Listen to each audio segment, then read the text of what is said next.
Connecticut and its cities. The Challenge of Renewal is made possible by the Hartford Foundation for Public Giving, with additional support provided by Webster Bank.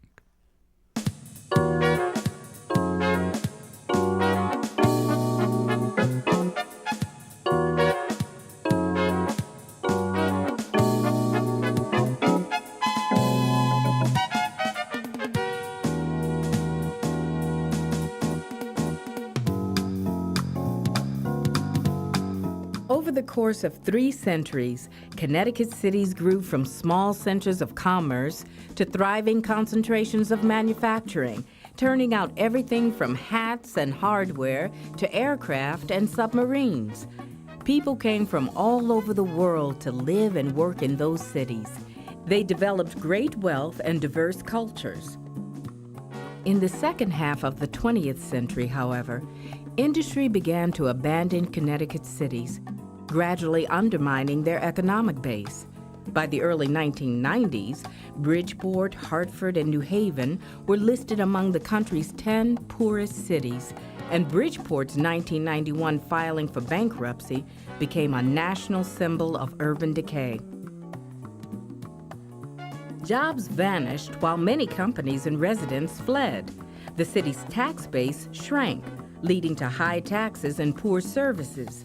Schools, housing, and transportation deteriorated while crime increased. Some urban experts argued that cities like Hartford, New Haven, Bridgeport, and Waterbury had passed the point of no return. The story of Connecticut cities in the past decade is one both of recovery and renewed challenge. But hidden beneath the headlines, a remarkable series of social, economic, and political transformations have profoundly changed our cities. Connecticut cities are far different than they were even a decade ago, and these changes offer new hope for their revival.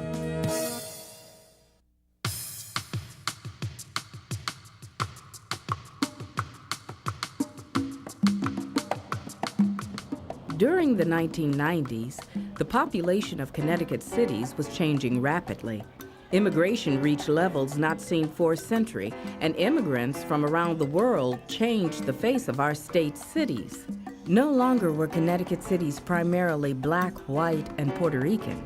A remarkable wave of immigrants from Central and South America, the Caribbean, Asia, and Europe made our cities far more diverse than they had been but a decade before.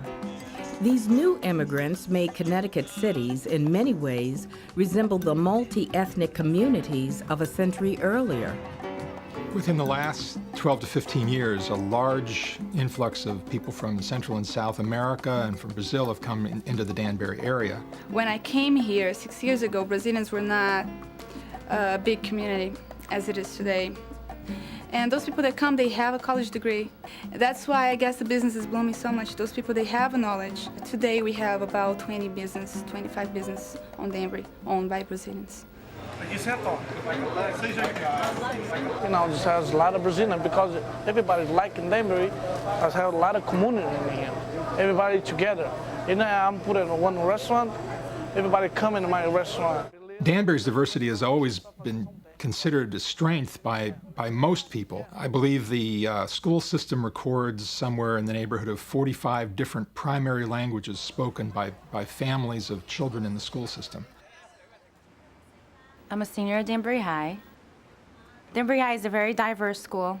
I think that the reason why I do so well with my artwork, the reason why I do so well out there, like interacting with the students, because there's a huge diversity there. And so it really prepares you really well to go to college. I'm not nervous at all. Emanuela, my daughter, really surprised me at the Danbury High School.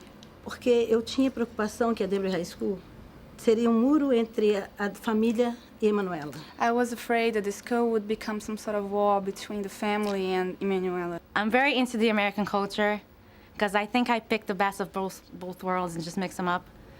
There's some things I don't agree at all. There are things that I love that we don't have in Brazil and vice versa. Eu acho que é onde nós vivemos. Wherever you live, you have to try to make it better. Nós não temos de melhorar só para os brasileiros, nós temos de melhorar uma situação, uma cidade que nos recebeu, manter ela de uma melhor maneira We possível. can't better just for the Brazilians. We have to give to the city everything that we can to make it better as best as possible because we live here. Therefore, be it resolved that I, Gina Ferraquez, as mayor of the city of Danbury, do hereby thank the people of Brazilian heritage for their many and significant contributions to Danbury's quality of life, as we extend best wishes for all our residents of Brazilian heritage today and in the future.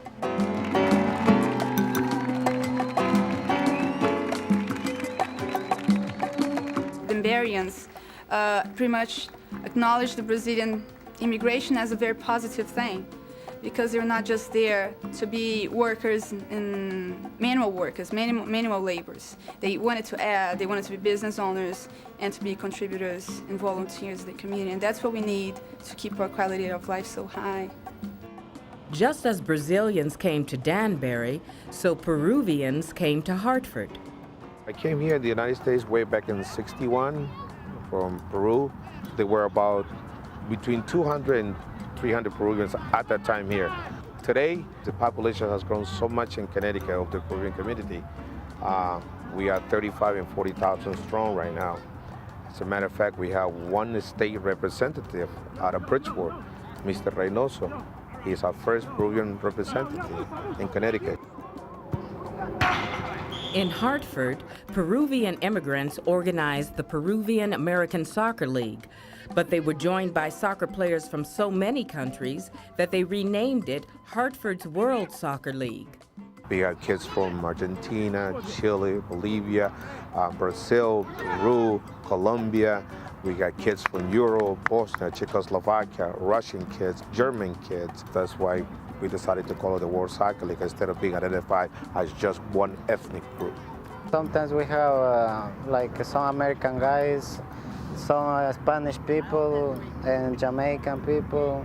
So sometimes at the beginning it's kind of hard to understand each other, you know, but the type of playing. But as you go and practicing, you know, you talk to each other, then we play good, you know. People from different countries brought their own traditions with them, but they quickly found a way to connect. We just did the Peruvian parade, and this is our second year, and the Peruvian community is a large community. They're growing fast, and it's forming part of the city. It's the second besides Puerto Rico. We really love it because we bring a variety of culture into Hartford.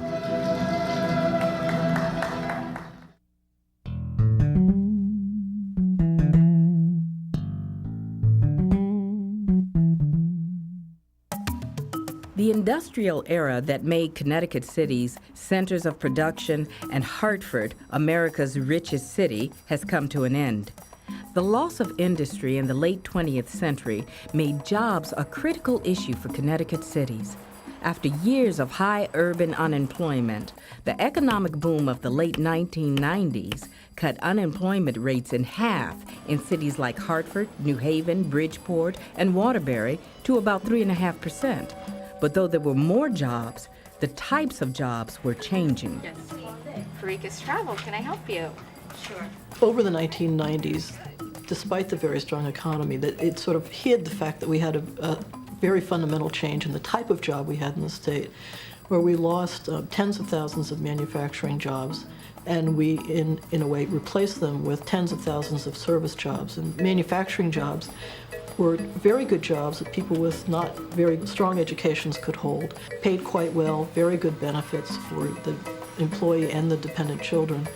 And in their stead, the service jobs, many of them, were part-time, low-wage, under $30,000 a year jobs. The larger proportion of Connecticut jobs are jobs that could be described as working poor jobs, in the sense that if a parent works full-time year-round, the wage that that parent brings into the family still leaves that family below the federal poverty level.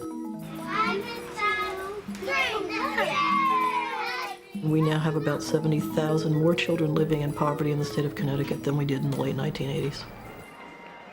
I think that we got to put our children first. If cities are going to be livable, they have to be environments in which children can survive and families can survive. The governor has made the mistake that most mayors are making, thinking ball fields, retail shopping centers, convention centers are going to make a difference. It's not going to make a difference when we fail to educate children to be the best workers in a global economy where we're competing with the world. The revival of our cities now depends on regional and even global forces that lie outside the cities themselves. The places that are competing in national and world markets are regions, not individual cities, not states. And it really is the region that stretches, let's say, from New Haven and Middletown and Meriden south, to New York City and across New York and New Jersey that is the competitive unit. That's the place that's competing with London and Tokyo and Chicago and Dallas and so forth. It's not Connecticut by itself. Connecticut lies between two global cities, New York and Boston. The reason Connecticut ended up with middle-sized cities and not with metropoli is its placement between Boston and New York. If you look at Connecticut, you can almost fold it on the diagonal, and the part which contains New Haven is clearly within the influence of New York City, and the part which contains Hartford is within the sphere of influence of Boston. And the sort of mega buildup that those cities had drained away the opportunity from these places. Today, Connecticut is part of 3 areas of concentrated economic activity, all of which now cross state boundaries. Well, the 3 big regions are the New Haven to New York, a second region that stretches from New Haven east to New London and up into southeastern Massachusetts, and a third one that stretches from New Haven and Hartford up to Springfield and Amherst, Massachusetts. One Connecticut city, Stamford, recognized early on the significance of its location within New York City's metropolitan region and developed a strategy to become a major center of global corporate headquarters. Stamford was a manufacturing town, and when that started to go out in the 50s and 60s, Stamford planned a very ambitious urban renewal project. The plan suggested that Stamford could capture industries as they were leaving Manhattan and become a new corporate center. And in January of 1960, the F.D. Rich Company signed a contract with the city of Stamford to plan the renewal of the downtown. Practically all of the historic downtown and most of the central business district was demolished. It's hard to believe that 1,100 families and 400 businesses were moved to make way for this project. The sequence that followed that was the office building sequence, which started here at Landmark and was quickly followed about 6 months after we began construction here with a major move from New York of GT&E. Because GTE had made the commitment, we then found that other corporations were much more interested in the downtown because they had led the way. It became a little of a monkey see, monkey do. Stamford's redevelopment had costs as well as benefits. We have a whole street now called Tressa Boulevard, which is a very ugly place. It's nothing but office buildings. Not even any retail stores on the first floor. But those offices are heavily occupied, and there is a demand for office space such that it looks like 2 new 20-plus story buildings are about to go up. So little old Stamford is clearly a boomtown, and economically the best off city in Connecticut. Stamford's development took advantage of its proximity to the emerging global city of New York. But eastern Connecticut cities like Norwich and New London, largely isolated from the major emerging regional centers, saw investments and jobs continue to drain away. Both cities, of course, experienced sort of the post-war depression as industry moved out of the Northeast and to the South. There was a loss of population, of wealth, and a movement of industry and business out of the city, which eroded the tax base and therefore the capability of the cities to respond to the problem. Eastern Connecticut cities have responded by persuading major corporations to become partners in redevelopment.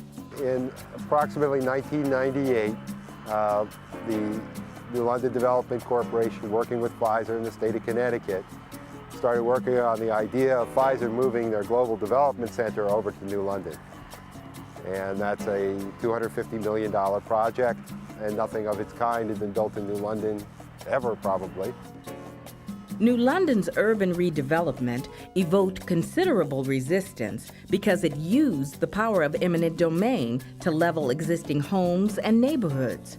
But it has its supporters as well. Over the long run, this is the first major addition to the tax base in many, many years. This has produced a great deal of hope in the future that hadn't existed before. It's our hope, obviously, because of the size of Pfizer and its world-class status as a pharmaceutical company, that their global development center will help attract other biotechnology-related companies to set up shop nearby. Norwich has not had any development of comparable magnitude. So New London has kind of leapfrogged ahead of Norwich. The biggest economic force in eastern Connecticut is undoubtedly its burgeoning casinos. We have the casinos nearby which provide employment. Just how they are going to affect the city is ultimately, no one is really sure. As cities competed for jobs and investment, they often turned to subsidies as a way to persuade companies to relocate. In 1994, Connecticut provided tax breaks to attract Swiss Bank, now UBS Warburg, from Manhattan. We were critical at the time of Stanford's attempt and Connecticut's successful effort to lure Swiss Bank to Stanford in the early 90s with over $100 million of tax incentives. The state's strategy, and in the end I think it probably has succeeded, was to make Stanford a center of financial services in the New York metropolitan region. But offering subsidies is a game that more than one can play. In the year 2000, White Plains, New York put together a package of incentives that lured Greenwich technology partners to relocate from Stanford. Is there a bidding war out there? Yes, it is. And I think it's a consistent bidding war as it relates to industry itself. This business, that's what business is, to get the best bang for my buck and to increase my bottom line. And wherever they can do that, it's where they're going to locate. Well, nationally, Connecticut, like any other state, is in a race to the bottom, where we try to give so much subsidy to companies to locate here that in the end it costs you more to create these jobs than you would have benefited from them. There is a competition among cities for state money, but even then, that money can sometimes hurt more than help. These big mall plans they had in all three major cities were all disasters. They took more modest bonding away from those cities that could have been used for community centers or job creation. If you invest in those incentives, that means that you're probably under-investing in something else, and the something else, is the basic attractions of any successful region: a good transportation system, good schools, good quality of life, good environment, those kinds of things. Another strategy to encourage job creation is to promote clusters of related industries. I think clusters help with comfort level with industries that are looking to be able to, one, try to place themselves where the workforce would be available as well because of those particular needs. I mean, if you're looking at the biotech, high-tech environment, yes, you look at Yale because where is your scientists or people that work in that particular industry? They're in that university environment. So there's a marriage there. We recognized we needed to play a much more active role in helping to support the growth of biotechnology in the city of New Haven. Over $1 billion was invested in biotechnology firms in the city of New Haven last year alone. The notion of urban clusters is an old one, though as a self-conscious planning precept, it's pretty new. If you flash forward to the current effort to do biotech in southern Connecticut, the idea is a valid one in that the region has a certain comparative advantage due to research facilities. But the notion that biotechnology is going to restore cities is, in my view, wholly implausible. That it will restore this region, if you think about all of Connecticut as a region, we could stand a shot in the arm And biotechnology may well be that shot in the arm, but it's very unlikely that it will restore the centering of economic activity in the middle of cities like New Haven. Another strategy involves renewing old industrial sites and reinvigorating established industries. In Thomaston, local groups worked with the Federal Environmental Protection Agency to redevelop a polluted brass mill site. Our company actually got involved in that we were looking to locate a welded brass tube mill in the Naugatuck River area. Basically, the older parts of the building will require extensive renovation. We will be developing most of the building for the production of brass tube. Reusing sites like this is important to communities in multiple ways. Residents need the tax relief that comes from having these in productive commercial reuse. Residents need the aesthetic relief that comes from being able to feel proud about how the site looks in their community. Plus, it creates jobs within the community. We retain jobs within the community, and instead of stagnating, you see growth going forward. Brings business in, brings more people in. People come by, look at the place, go to town, get some lunch or something while they're here. So it brings business here. Many people in Thomaston are still alive who worked here, or their fathers or grandfathers worked here. They remember this as a functioning factory. And for them to see people working here again kind of restores their sense of pride in the very solid labor contribution they have made to the country over the years. And they see that happening again. And the interesting poetry about its reuse is that it's now in brass again. In Connecticut's era of suburbanization, suburban malls drew off much of the commerce that led to the rise of Connecticut cities in the first place. In recent years, Bridgeport and New Haven tried to develop large urban malls to regain their historic position as centers of regional commerce, but their efforts ultimately failed. The unique thing about the mall and where we were going to place it was that it actually was pretty close to downtown New Haven. The real risk, I think, was less a risk to New Haven than to malls in other communities. But the risk then was always that one of those other communities just would have built a bigger mall. They always think if you build a big mall and you subsidize it, that it's gonna bring a lot of benefits to the city, and it never works out that way. You have continual government costs to maintain that mall. You have jobs that aren't necessarily very good and not necessarily going to people who live in the cities. And cities aren't about generic malls. They're about character, they're about distinctiveness, and they're about diversity, and they're about creativity. As we looked at what our future was going to be, we fought hard for the idea of a shopping mall. But there was nothing unique about New Haven that would make it a great mall town. The things that are unique about New Haven are arts and culture and science and the port. And so people will come because of what defines us, not because of what makes us the same as other places. While proposals for large-scale urban redevelopment have ebbed and flowed, smaller-scale commerce has been a continuing aspect of city life, one that is currently growing thanks to the entrepreneurship of the state's new immigrants. Puerto Ricans have brought an amazing vibrancy to the city. If you look at Park Street is, a retail space that sells more than downtown Hartford. So we're talking about some economic benefits to the city. Park Street's successful because it has a cultural identity with the Puerto Rican community, and not only local residents support the merchants on the street, but people from the whole New England region come in for the specialty items that you could only find on Park Street.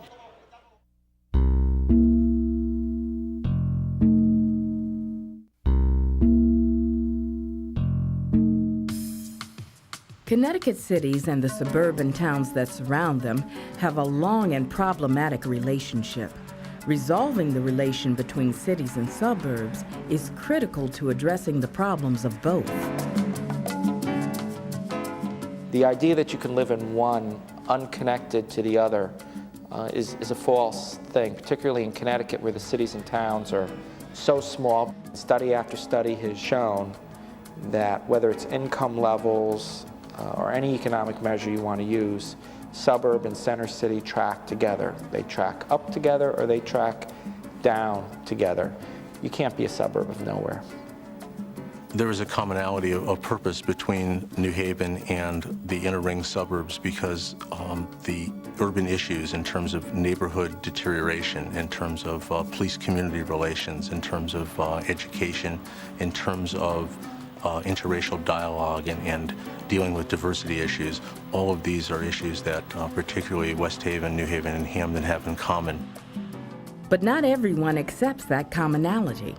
Not everyone is on board on the issue of relations with New Haven because our community is so diverse geographically, in that there's an urban component, a suburban component, and a very rural component, that a lot of folks don't see a common interest, see nothing to do with New Haven, and don't relate to it at all. So we have public housing development, for instance, that's surrounded in 3 sides by the town of Hamden, and over time, 2 fences have been erected around that development. It's 2 neighborhoods. One is single-family residential, the other is multifamily, low income. I don't see that fence coming down very easily until people see that on the other side of the fence that there's not going to be this old public housing project anymore. I'm not quite sure whether it's to keep our folks in or our folks out. And I think the fences represent a lot of the fear people have about each other. I think the fear and loathing of cities, which we've been developing now for centuries, we really had the attitude before we had cities, is alive and healthy in America. I do think there is a kind of subculture which is beginning to venerate the heterogeneity and the urbanity of urban neighborhoods. I think this remains a minority taste, and we shouldn't expect any great rush inward toward the center of the city anytime soon. Indeed, many services once located in the cities have migrated to new commercial centers along the highways, cutting off suburbanites from any need to visit cities at all. So the centers of activity are no longer in the urbanized cores, and that's going to continue because our transportation systems have long encouraged the dispersion of populations, the dispersions of economic activity. As many services moved from cities to suburbs, some observers began to ask whether Connecticut had outgrown its need for cities. The real dilemma for Connecticut cities is what are they for and do we need them at all? And the mantra of the urban planners is that you can't have a healthy region without a healthy central city. And all the evidence suggests that's simply not true. And Connecticut may be one of the best examples in the United States. The suburbs are booming. We have the highest per capita income in the nation. We have unemployment lower than Sweden in its best year.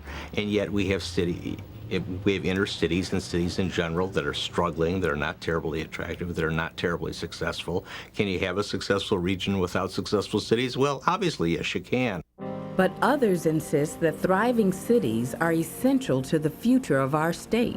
You know, there have been a number of studies that have underscored the very strong relationship between a healthy center city economy and a healthy regional economy. And I think we have that relationship here. It's really hard to develop a region around a failing center city. Every citizen in the state of Connecticut and everybody in every community in Connecticut has a real solid stake, financial and otherwise, in the vitality of the central cities of Connecticut. I think it's probably about 5 years ago that I made the statement, as the cities go, so goes Connecticut. You know, if I look at what state government has done in the last 6 years, we probably spend about 98% of our time on the cities. It fascinates me. I don't think you'd find very many Republican governors so interested in spending the time and attention and money and political capital that he's willing to spend on the cities. Beyond the political courage, you can give him a gold star for that. I don't think it's very good public policy. While some see the city's problems as entirely their own, others advocate a regional approach. We think where there are common problems, there ought to be a method and a strategy for solving those, coming up with common solutions. And that does mean more than one town working together. When you look at the business industry, they don't tend to have a chamber of commerce that's just for a single town. They tend to look at themselves on a regional basis. But resistance to regionalization remains deeply rooted in Connecticut history. A lot of decisions are still made on a regional basis, but there is that home rule that is embedded in Connecticut politics. Historically, Connecticut politics has emphasized the independence of self-governing towns, setting their own budgets and taxes. The town-based property tax is a tradition that goes back hundreds of years. Proposals to pay for services on a regional or statewide basis face strong resistance deeply rooted in Connecticut's past.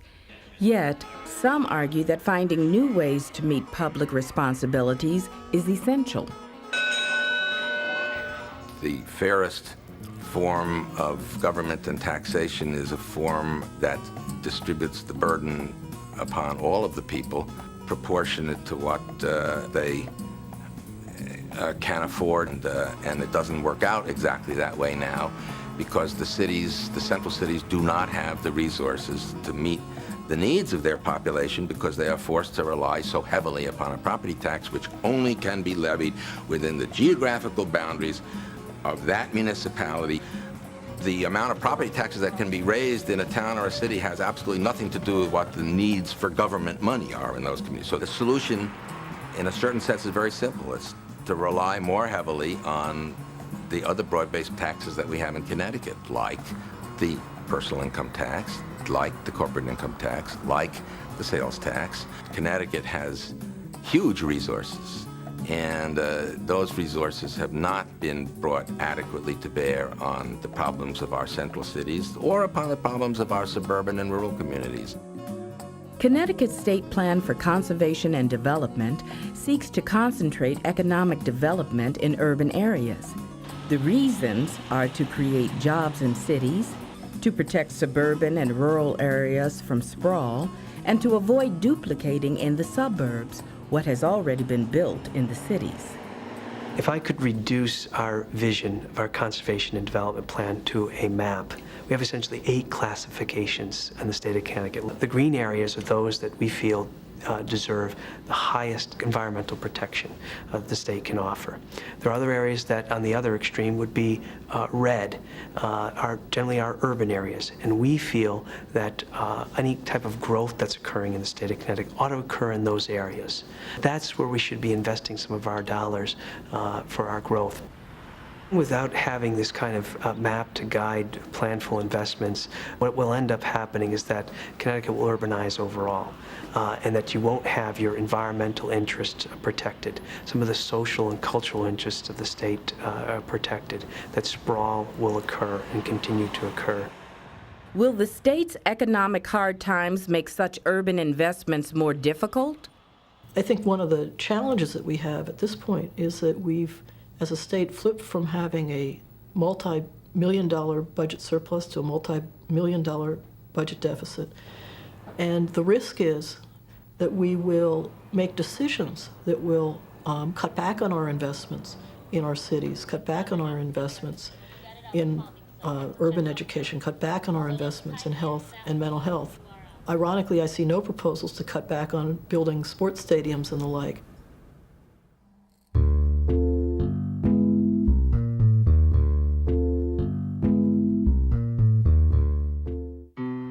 The last decade saw a sharp division in the philosophies that guided efforts to revitalize Connecticut cities. Pointing to the problems associated with the urban renewal of the 1950s and 1960s, some advocated small-scale neighborhood-based development designed to draw on cities' existing strengths. Others advocated large-scale redevelopment projects that replace blighted areas. I've spent most of the last 6 or 7 years that I've been in office focusing on the cities. Hartford, you've got Adrian's Landing. We're spending $750 million, so it's a little, be hard-pressed to say we haven't put money into the cities. New Haven, you've got the Biocenter, that's $30 million. In New London, we have $150 million in a variety of other projects. In Waterbury, we're moving the University of Connecticut downtown.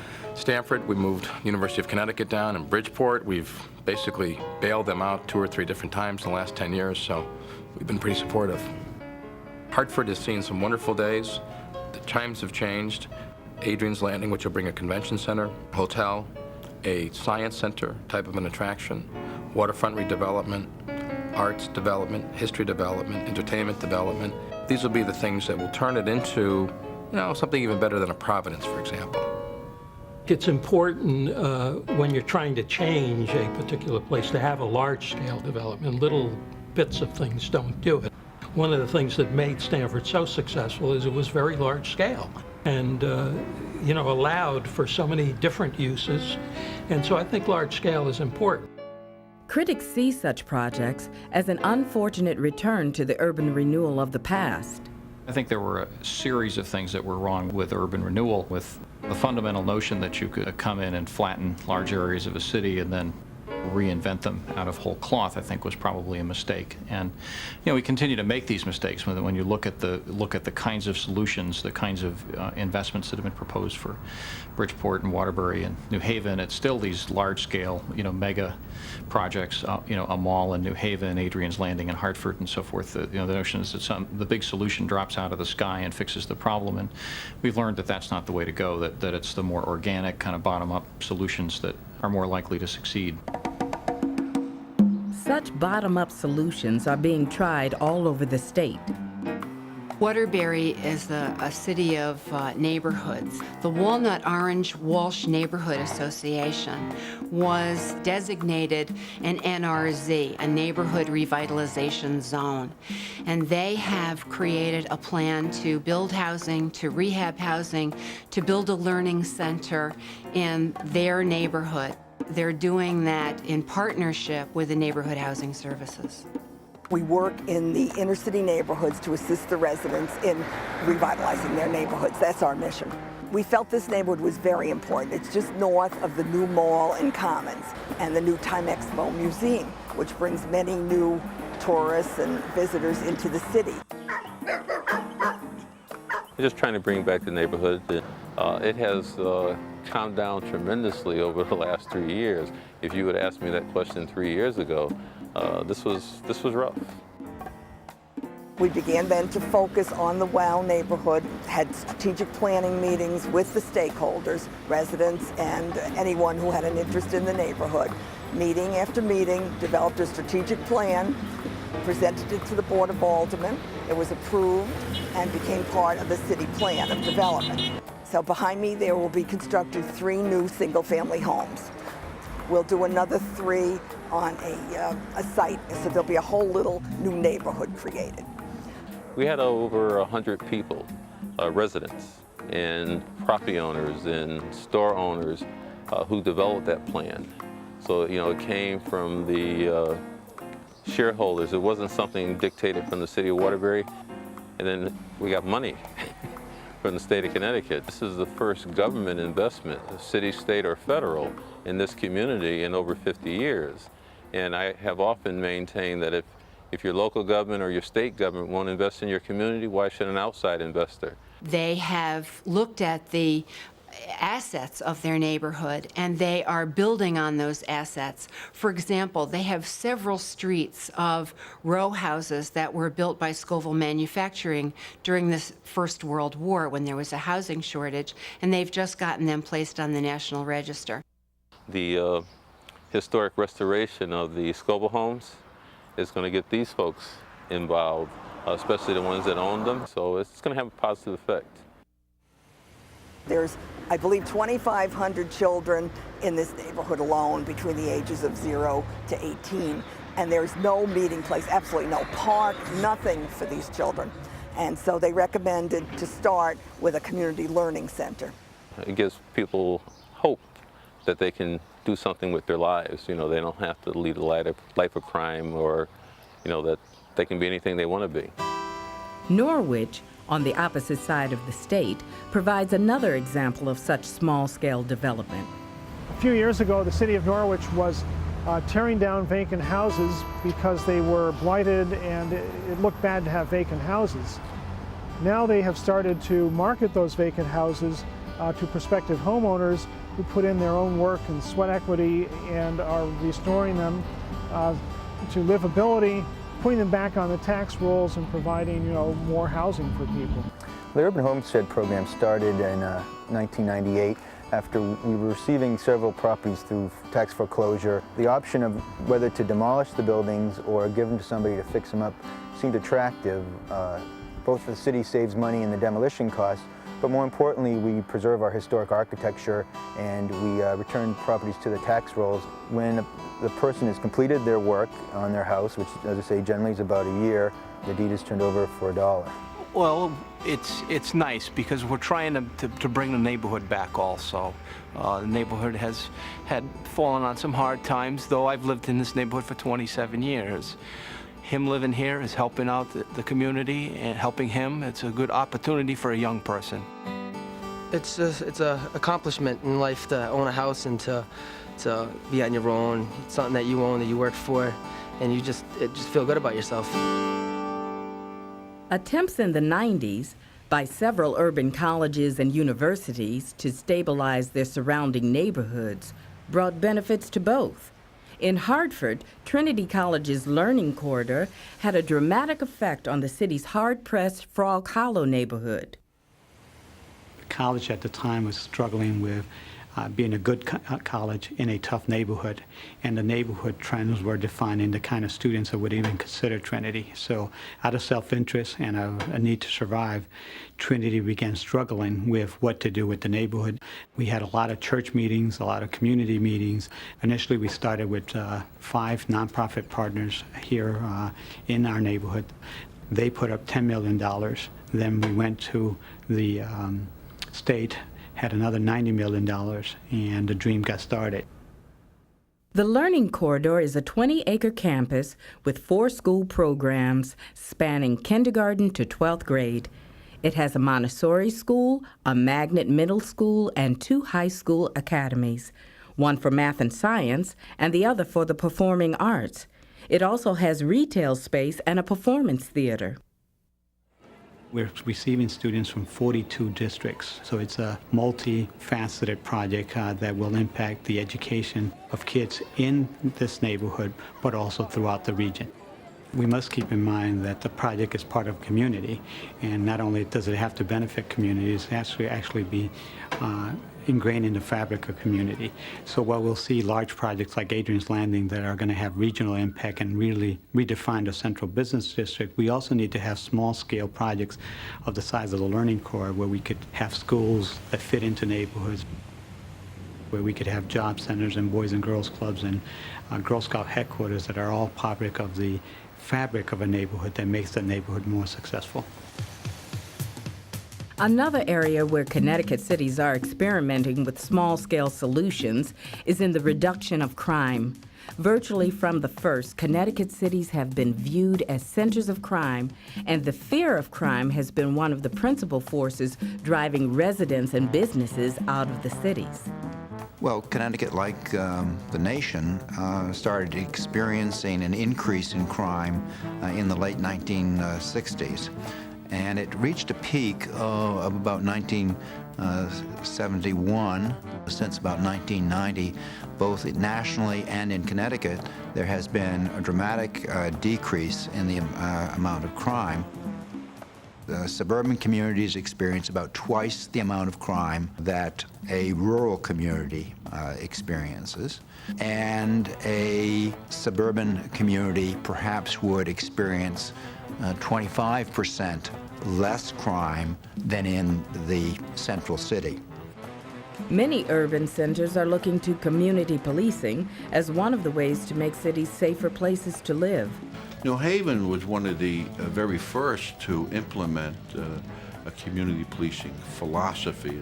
And we're constantly focusing on the vision of engaging people on every and all issues and making them part of the decision process.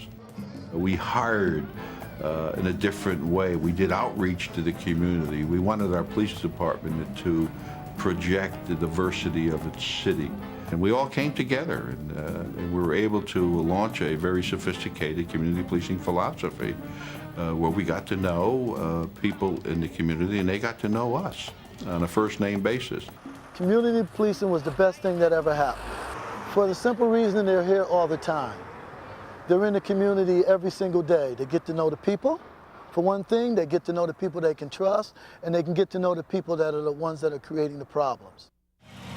While crime remains higher in cities than in suburbs, it has fallen significantly.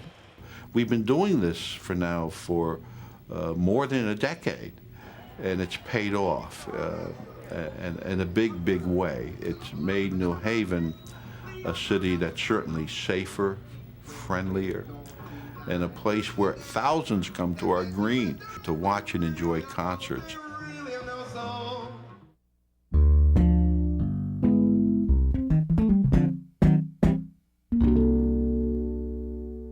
In the 1990s, tourism became a $4.9 billion industry in Connecticut and one of the state's economic mainstays. Many of these new visitors came seeking to experience Connecticut's rich history, and Connecticut cities quickly saw in cultural heritage tourism another opportunity for economic growth. Connecticut cities have unlimited potential as heritage destinations because their histories are so rich and their resources are usually so varied and interesting. People like to visit great cities, and if we packaged and presented ourselves well, there's no question that Connecticut cities would prosper and would generate not only tourist dollars, but I think a greater sense of pride and interest on the part of other residents of the region and state. I think that cultural heritage tourism helps a community in a number of ways. It injects an element of pride in the local audience. That is to say, that they too come to recognize, perhaps for the first time, but certainly better than before, what it is that is unique about their community, the things that they should take pride in and to help celebrate, and in the end, come to understand better themselves. And I think by extension, that gives them a greater sense of pride in where they live in general. The Mark Twain House every year welcomes about 55,000 people for the basic tour of the house.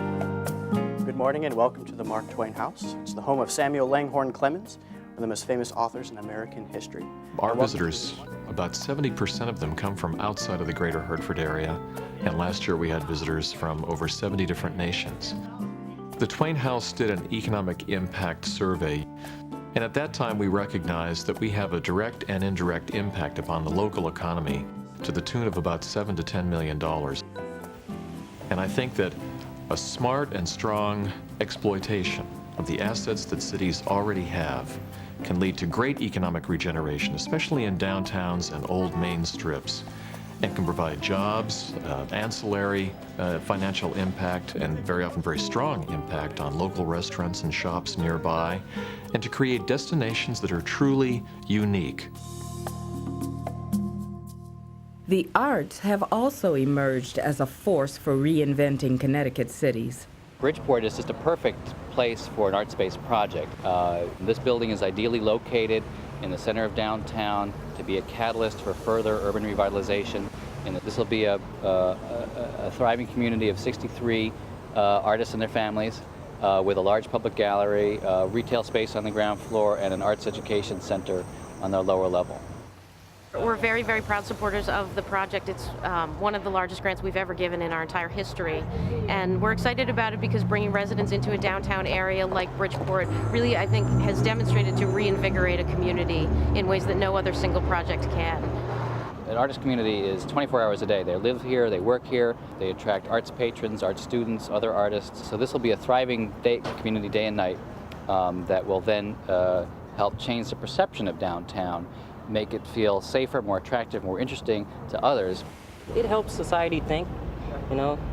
It helps people to see things in a different way than they usually do. Looking at art, basically, you know, you get a message from that sometimes, and it helps. This is an organic way to create additional private investment because we're working with the existing fabric of the city. This particular historic building and other buildings around it and then having and establishing this thriving community is a very long-lasting and robust form of urban revitalization. Many of the cities in the industrial Northeast are really places that have tremendous infrastructure. They have fantastic buildings. Some of them absolutely magnificently beautiful, like Willimantic, which has great stone mills. And what has begun to happen in towns is that artists and other people have begun to say, maybe these places could be used. We're very excited. In our building we have a small cultural arts center, which will, on the ground floor, we have a gallery. On the second floor we have renovated, or we've built with the help of volunteers, 5 different studios with 5 different artists who are renting there where they can do their work. I'm originally from Willimantic. I grew up here, I went to school here, I left. I've been gone for 30 years and I've returned. And for me, this is very exciting because I knew Willimantic as a thriving city when the mills were still in process. And I saw it go into basically decay, depression. And I think that this is one of the greatest things to happen in this area. 5, 6, ready, begin. Stop, touch. The electromotive mill where Arts in Motion now has their studios was an electromotive mill. They had electronic compartments. It was a machine factory. I think just the types of classes that we offer to the community create that diversity and that energy that people are looking to participate in. And then when we share that back through performances, I think it really adds a different level and element to the community. Good job, girls. The electromotive factory for this area has been long in Willimantic, and a lot of the kids who dance here, their parents and their grandparents have worked here. So it's very meaningful to have this being continuing in the community and have the grandparents come back and see that their children are doing something in the very factory they used to work in. What's happened in New Haven is that we've always had tremendous arts here because we have these great institutions from Yale, and these have always functioned and have always been successful, but they haven't been seen by the community, by the government, or by the business as being the flagship for the community. They haven't always seen that these were the things that you do in order to promote the city. The arts are fundamental to our success as a city. We have a tremendous investment in the arts, a community investment. The city of New Haven is a tremendous financial contributor to the arts. And we've created a couple of arts districts. The International Festival of Arts and Ideas, like the Long Wharf Theater, like Creative Arts Workshop, have been tremendous draws for people to come into the city. In many ways, the International Festival is unique because what it's done is particularly focus visitors as well as people who are already living here on the New Haven Green and show the potential of the New Haven Green in downtown as a place where people can come together and experience not just the arts, but great art.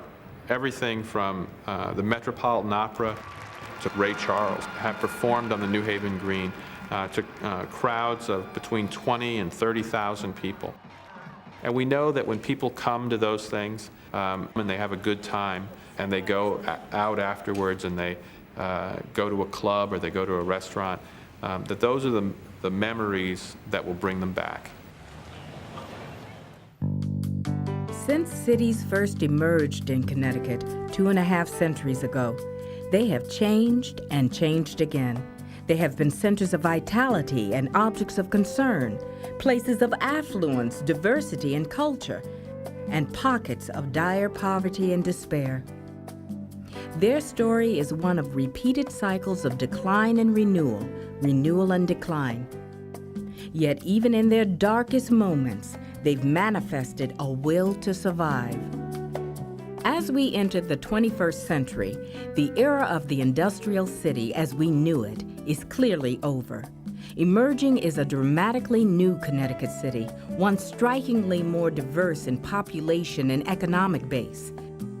The same problems that brought our cities to their knees in the early 1990s are again intensifying. But across the state, a remarkable experiment in urban revival is stubbornly continuing, with large-scale revitalization efforts and grassroots neighborhood initiatives unfolding in virtually every Connecticut city. Our city's future may depend on how we deal with powerful traditions from our past. Do we continue to view cities as marginal to the life of our state, or do we consider them as essential? Do we continue to value town control of budgets and taxes more than sharing benefits and responsibilities over a wider region? Ironically, the future of our cities in a global economy may depend on what we decide to keep and what we decide to change from Connecticut's most valued traditions.